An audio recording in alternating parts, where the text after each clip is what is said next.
I'm Noah, and in national news this week, a federal judge blocked the Trump administration from enforcing the threat to remove funding from so-called sanctuary cities. These cities are viewed as safe havens for illegal immigrants, where they are allowed to stay there without the threat of deportation. The judge sided with the cities in Santa Clara County, California. These cities argued that it was unconstitutional to remove funding from cities simply because they won't comply with federal immigration standards. And now to Nick with international news. Hi, I'm Nick, and this week in international news, the first round of France's presidential election took place on April 23rd. France's elections are set up in what's called a runoff, which means they have 2 rounds and only the top 2 candidates move on to the final round of voting. After the first round, they narrowed down the candidates to Emmanuel Macron and Marine Le Pen. Out of these 2, the polls say Emmanuel is expected to come out on top, but is still a close race. The second round of the election will take place on May 7th. There are many ramifications to this election, including the fate of the entire European Union. Now to Meg with local news.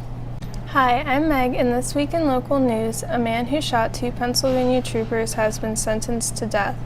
33-year-old Eric Frine opened fire at the Pocono Mountains Blooming Grove Police Barracks on September 12, 2014. He fatally shot 1 officer and critically wounded another. Frine's hearing took place on Wednesday, where the jury sentenced him to death by lethal injection, much to the joy of most courtroom attendees and surrounding police officers. However, Frine may not face execution for decades due to Pennsylvania Governor Tom Wolf's prohibition on the death penalty in the state. Now to Matt with politics. Hi, I'm Matt. Today in political news, President Trump has announced his new tax plan. Some of the major points for his new plan are double standard deductions, to repeal the alternative minimum tax, or AMT, to repeal the inheritance tax, and to cut the corporate tax rate. His plan would also reduce it from 7 tax brackets to 3 brackets. His Treasury Secretary has called it the biggest tax cut in history. His plan is still not final, though, as it will have to get passed through Congress. And now to Maddie with business news. Hi, I'm Maddie, and this week in business, Amazon is launching a new device called Echo Look. The new device has LED lights and a voice-controlled camera that allows you to take full-body photos and videos to compare outfits.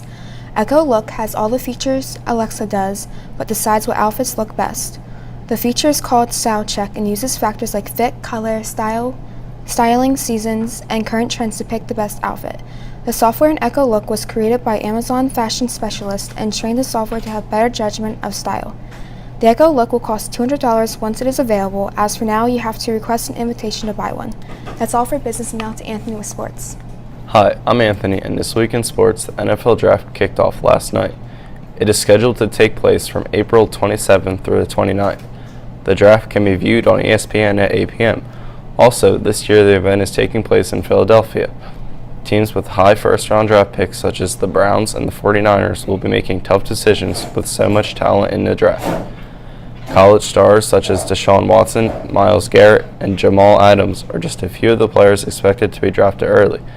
That's all this week in sports, and now to Mr. Travato with entertainment.